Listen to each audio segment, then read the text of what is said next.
1.27. This morning we're talking about family and family life. And now Danielle Barnes is going to tell us about a book she's just read called Birth Order by Linda Blair. So what's the book about, Danielle?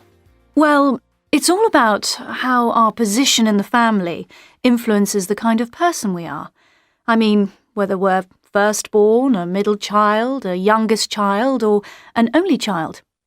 Linda Blair argues that our position in the family is possibly the strongest influence on our character and personality. So tell us more about this, Danielle. What about the oldest children in a family, the firstborn? Well, firstborn children often have to look after their younger brothers and sisters, so they're usually sensible and responsible as adults. They also tend to be ambitious, and they make good leaders.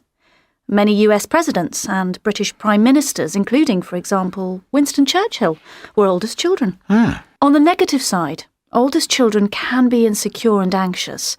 This is because when the second child was born, they lost some of their parents' attention, and maybe they felt rejected. That's all very interesting. What about the middle child? Middle children are usually more relaxed than oldest children. That's probably because the parents are more relaxed themselves by the time the second child arrives.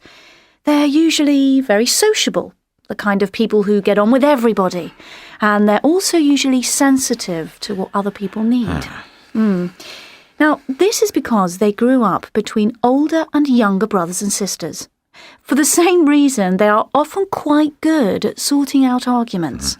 And they're always sympathetic to the ones on the losing side, or in general to people who are having problems. On the other hand, middle children can sometimes be unambitious, and they can lack direction in life. And youngest children? I was very interested in this part of the book, as I'm a youngest child myself. It seems that youngest children are often very outgoing and charming. This is the way they try to get the attention of both their parents and their older brothers and sisters.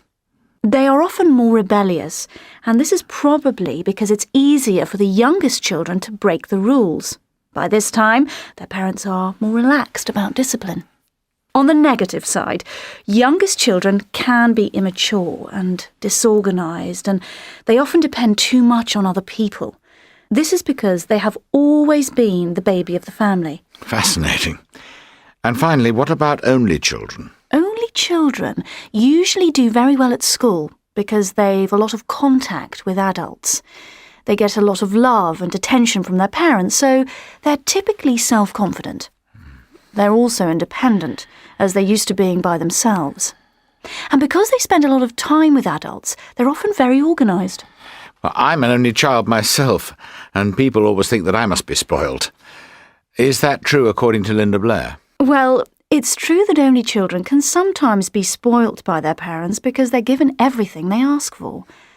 Also on the negative side, only children can be quite selfish, and they can also be impatient, especially when things go wrong. This is because they're not used to sorting out problems with other brothers and sisters.